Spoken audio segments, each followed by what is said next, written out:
Nakaka-excite. Tagal nating hinantay ito. Gumamit tayo ng stock block ng PCX 160.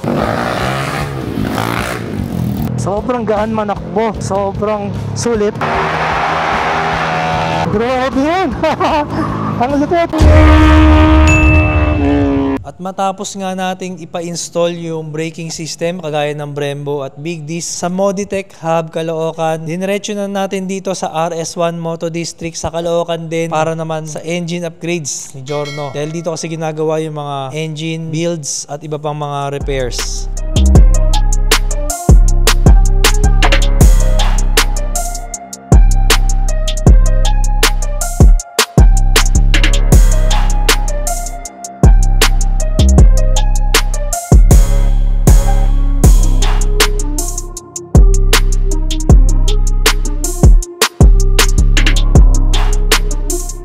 Sa setup ng motor ni Sir Kenji, sa Giorno niya, ginawa siyang 160cc na engine. So gumamit tayo ng stock block ng PCX 160, naka-customize na piston.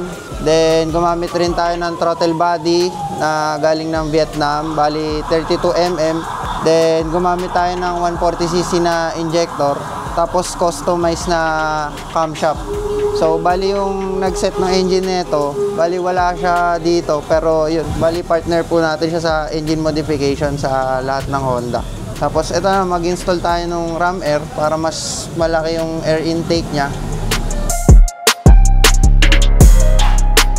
Bali ito yung stock na malayo.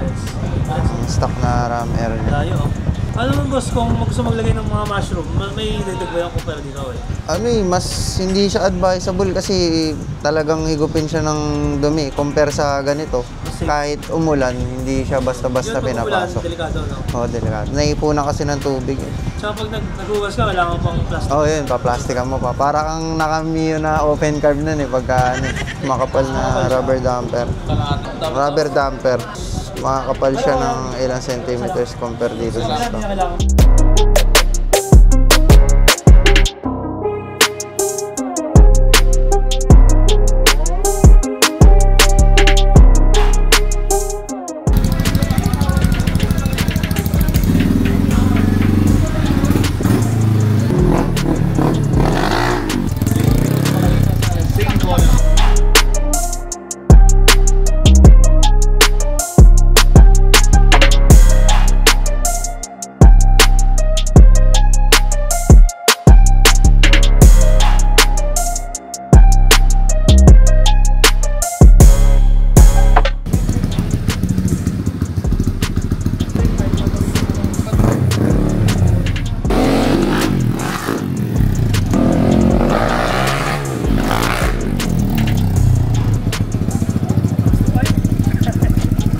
So ito na mga katingin, tapos na finally ang ating Giorno na naka 160 build dito sa Moditech / RS1 Moto District dito sa Caloocan. Sila may ng Moditech. Nakaka-excite, tagal nating hinantay ito. Subukan na natin, break in pa tayo.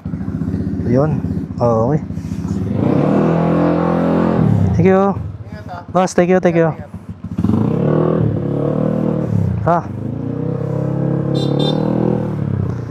Ilaw, ayun. High beam, lakas ng ilaw Panalo So mayroon naman siyang silent mode. So ang isa na ngayon naging problema natin yung chan speed pipe natin na pang 60mm. Actually swabe yung tunog niya. Ang problema sa kanya, kapag binigyan mo siya ng RPM, nagiging halimaw. Konting piga lang grabe yun. Konting piga lang. May ilaw, susi. May ilaw yung susi Pagka mahatab ako, may ilaw. Try natin patayin. Ayun.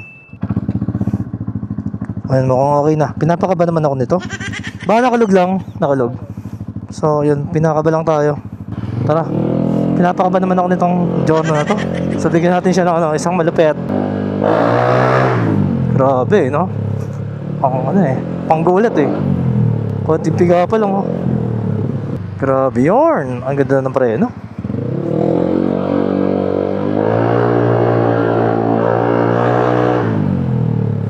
Iba talaga pag naka-Brembo na. Ganda na ng preno. Swabing swabe.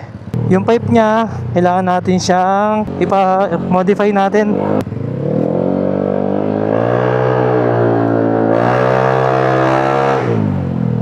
Kakahiya, sobrang ingay. Di normal. Kala mo may nagkakarera. Ano ka rito? Mababarangay ka. Okay siya nung una. Okay siya. Nung stock pa. Pero nung nakargahan, di na siya normal, no? Di na siya nakakatuwa. Lalo mamaya pag nasa highway na tayo. Makarinig niyo yung ano, yung power.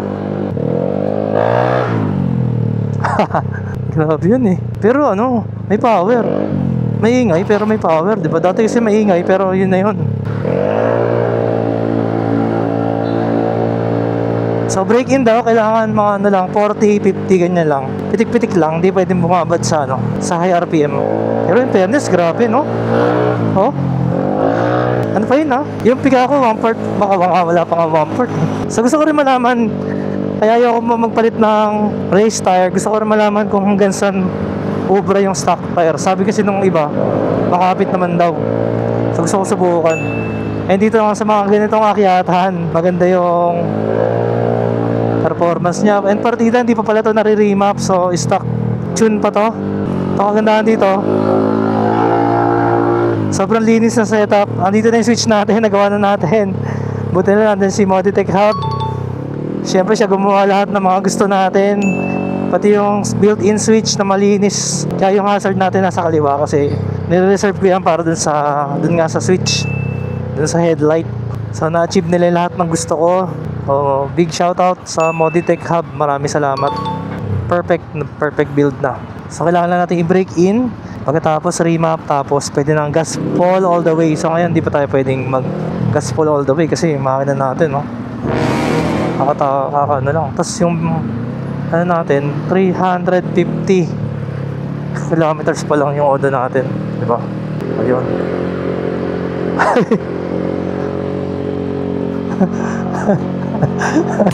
Alam mo ah.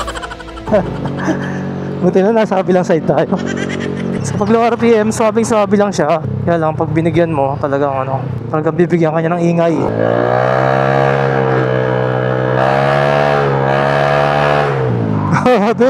Grabe yun. Sampitik. Sampiga, sarap. Ang lupit. Wala akong masabi. Ganito dapat ang Giorno paglabas ng factory, no? Best seller to paglabas ng factory, no? So kailangan pa rin naman timplahin yung bola kasi masyado raw mabigat yung mga nakalagay na bola. So straight 15 grams ang nakalagay ngayon. So kailangan timplahin pa kasi nabili nating 4S1M pati rollers straight 15. So bigyan natin ng magandang tono. So bahala na si Moditech Hub next time. Ibalik natin sa kanya para matesting yung ano, kung ano yung dapat gawin dito. Ito mahaba, oh. Grabe yun eh, walang ka-effort, tsaka ano, hindi siya ma-vibrate, di ba? Lupit, pitik-pitik lang. Sarap. Actually, noon ko pa pangarap magpa-setup. Noon naka-Aerox pa lang ako, tsaka ADB, gusto ko na magpa-setup.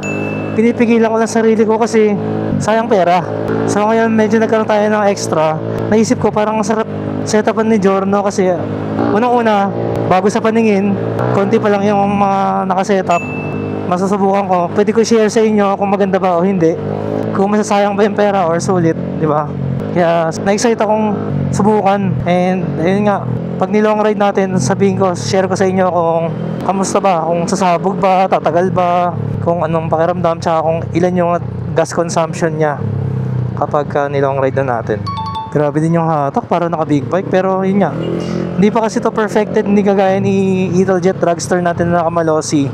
Naka-remap na yon, tonado na yung panggilid nun, kaya perfect na yung hatak eh. Ito medyo, ang napansin ko lang sa gitna niya, medyo meron siyang flat spot, nasa panggilid na daw yun. So kailangan pang timplahin yung bola, mabibigat yung mga bola niya. So meron pa silang gagawing magic dito. Ito yung ako sa ano, pag kargado ka na, parang lagi mong gustong subukan yung performance, di ba? Kaya, pero sa bagay, since sanay naman tayo sa malalakas na bikes kagaya ng big bike, kumbaga meron tayong disiplina naman na hindi tayo lagi kada may open road, top speed, ganyan. Parang masaya lang na alam mo na meron ka extra power, alam mo na pag alam mo ma-overtake meron, yun lang ang masaya doon. So ganito nakakaya, di ba, pagka mga nasa looban. Kaya gusto ko kong ipaayos yung pipe natin para mas mapatahimik, maging bassy lang siya sa next build natin sa kanya. Siguro yun na lang kulang dito, tsaka remap. Yung ayusin yung pipe tapos remap, then okay na. Pag gano'n, konting-konting piga lang, pero perfect eh. Ang ganda ng ano niya, ang ganda ng performance niya. Lakas na ng preno. Talagang tumutukod eh. Panalo itong setup ni Moditech Hub. Ang lupit ng gawa. So mahirap dito, wala siyang ABS, kaya para ka naka-race bike. So hindi ka pwede basta-basta tutukod sa preno, no? May natin bigat din sa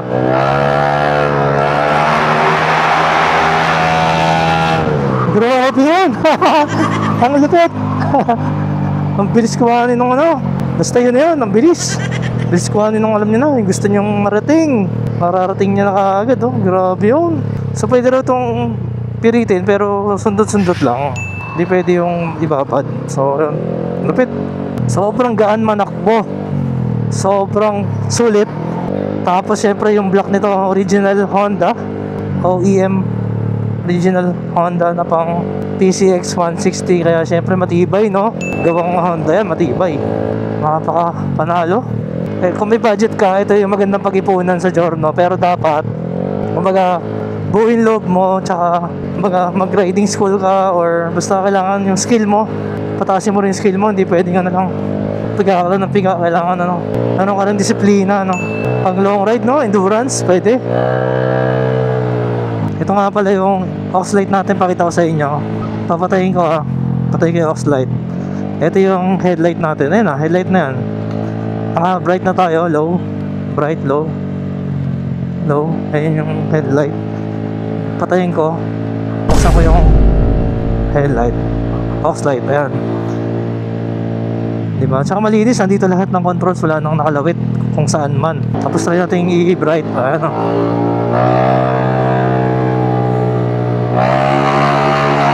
Woohoo!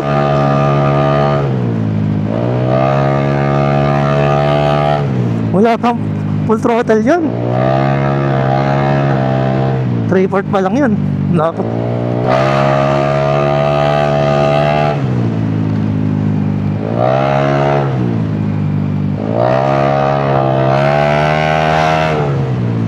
Hanip. Lupit. Sobrang solid. So abangan nyo yung mga next pa nating content dito kay Giorno. Napakarami pa nating upcoming content. And syempre next upload natin, gastos reveal. Yun yung pang last episode ng ating build. Patapos na tayo eh. So gastos reveal na kung magkano lahat ang nagastos natin. At syempre share ko sa inyo ano ba yung mga sulit, mga nagustuhan ko at hindi ko nagustuhan sa mga pinaglalagay natin. At kung ano ba yung mga alternatives or ano ba yung mga gusto ko pa sanang ilagay na hindi ko na ilagay, or basta lahat. At syempre shoutout nga pala kay Moditech Hub and RS1 Moto. Napakalupit ng ginawa nila dito. Sobrang satisfied tayo.